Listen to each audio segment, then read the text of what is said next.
ছেলেরা যদি 4টা বিয়ে করতে পারে তাহলে মেয়েদেরও 4টা কেন, মেয়েরা আরো বেশি করবে, কারণ মেয়েদের এনার্জি অলওয়েজ বেশি থাকে। আচ্ছা, আমাকে দেখে কি বোঝা যায় আমার বিয়ে হয়েছে, বাচ্চা হয়েছে?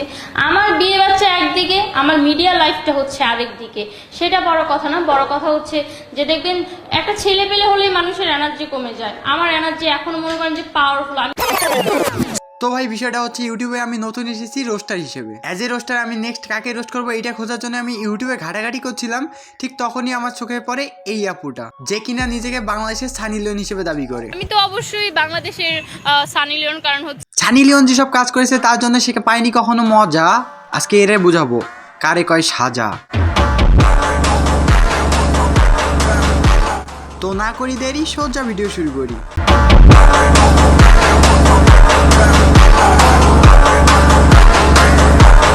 হেই গাইস, আসসালামু আলাইকুম। This is Atiq and welcome to advance army. তো কেমন আছো তোমরা? বরাবরের মতো নতুন একটি ভিডিওতে হাজির হয়ে গেলাম আমরা। ভাই এই এমন একটা মেয়ে যেই এরে দেখে সেই এরে বলে খান কি। তো গাইজ আগেই পরিচয় করে দেই, অনেকে চিনো অনেকে হয়তো বা চিনো না।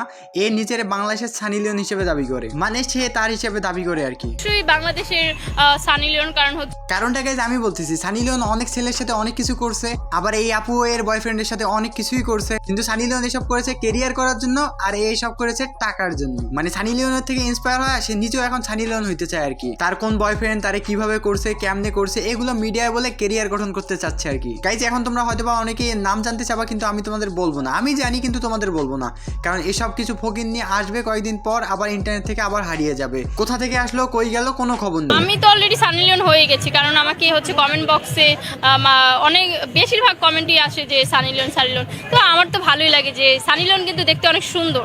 তো যদি আমি ওইরকম সুন্দর হই তাহলে প্রবলেম কি? টিকটকে অনেকেই বলে, তো অলরেডি আমি হয়ে গেছি, আমার আর ভালো লাগে। আরে বোকাচন্দ্র রে, এত খুশি হওয়ার কিছু নেই বোকাচন্দ্র। পাবলিক তোরে সানি লিওন বলছে না তোর চেহারা দেখে, না তোর সৌন্দর্য দেখে। পাবলিক তোরে সানি লিওন বলছে কারণ পাবলিক জানে তুই একটা মেগি। ম্যাক্সিমাম মানুষ জানে সানি লিওন তার কেরিয়ার করেছে পর্নোগ্রাফির মাধ্যমে, আর যেহেতু পাবলিক খুব ভালো করে জানে সানি লিওন কিভাবে তার কেরিয়ার গড়ে তুলেছে, ঠিক সেম কারণেই পাবলিকও তোরে সানি লিওন বলে, কারণ তুইও নিচের তলা ভাড়া দিয়ে আজ এ পর্যন্ত এসেছিস। গাইজ এখন তোমরা আমাকে কি ভাববা আমি জানি, কিন্তু যখন সোশ্যাল মিডিয়াতে এদের ভিডিওগুলো আমার সামনে আসে তখন আমি শুধু একটা কথাই ভাবি, এদের বাপ মা গুলা কই, এদের কিছু বলে না? এদের বাপ মা সমাজে মুখ দেখায় কেমনে?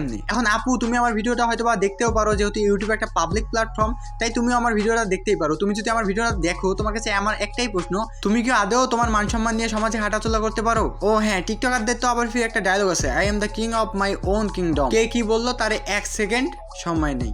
ডায়লগটা আসলেই ঠিক আছে, কিন্তু তুই যদি একটা ভালো কাজ করিস, সেই অবস্থায় যদি সমাজ তোরে ক্রিটিসাইজ করে, তাহলে তোর দেখার বিষয় নেই। কিন্তু তুই যা করতেছস বোন, সমাজ তো তোরে নিয়ে কথা বলবেই। মানে ভাই নিজের প্রশংসা করারও একটা লিমিট থাকে। তার অনেকগুলো ভিডিও দেখলাম যেখানে সবসময় বলতেছে তার নাকি অনেক এনার্জি, সব মেয়েরা আজকাল হাঁপায় যায়, কিন্তু সে কখনো হাঁপায় না, মানে এনার্জি দিয়ে ভর্তি। ছেলেরা যদি 4টা বিয়ে করতে পারে তাহলে মেয়েদেরও 4টা কেন, মেয়েরা আরো বেশি করবে, কারণ মেয়েদের এনার্জি অলওয়েজ বেশি থাকে।